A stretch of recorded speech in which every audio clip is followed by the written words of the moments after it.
चाचा ने ऐसे दी सीख। हिंदी कहानी मोरल स्टोरी। एक लड़का अपने परिवार के साथ रहता था। उसके पिता जौहरी थे। एक दिन उसके पिता बीमार पड़ गए। धीरे धीरे उनकी हालत बिगड़ती गई और अंत में उनका निधन हो गया। पिता के निधन के बाद परिवार पर आर्थिक संकट आ गया।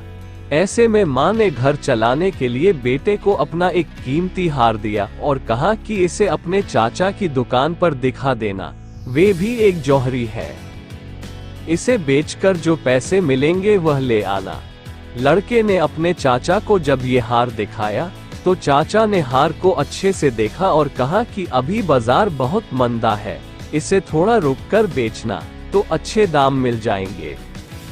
फिलहाल तो तुम मेरी दुकान पर नौकरी कर लो, वैसे भी मुझे एक भरोसेमंद लड़के की जरूरत है।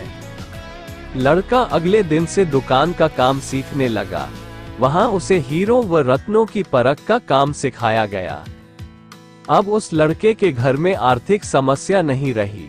धीरे धीरे रत्नों की परख में उसका यश दूर दराज के शहरों तक फैलने लगा।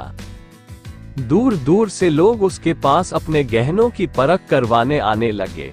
एक बार उसके चाचा ने उसे बुलाया और कहा कि जो हार तुम बेचना चाहते थे उसे अब ले आओ।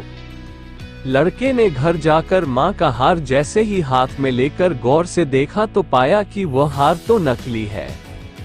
वह तुरंत दौड़कर चाचा के पास पहुंचा और उनसे पूछा कि आपने मुझे तभी सच क्यों नहीं बताया जब मैं इस हार को बेचने आया था। इस पर चाचा ने कहा कि अगर मैं तुम्हें उस समय सच बताता तो तुम्हें लगता कि संकट की घड़ी में चाचा भी तुम्हारे कीमती हार को नकली बता रहे हैं और तुम्हें मुझ पर यकीन नहीं होता।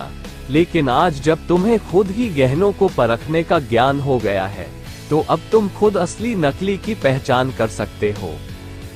दोस्तों, कभी सोचा है कि कई बार हमारी जिंदगी में भी ऐसा ही होता है, जब कम ज्ञान और गलत धारणाओं के कारण हम सही चीज को भी गलत मान लेते हैं।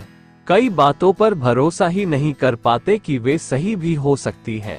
उम्र और समय के साथ जब हमें ज्ञान हो जाता है तब हमें एहसास होता है कि उस वक्त हम कितना गलत थे।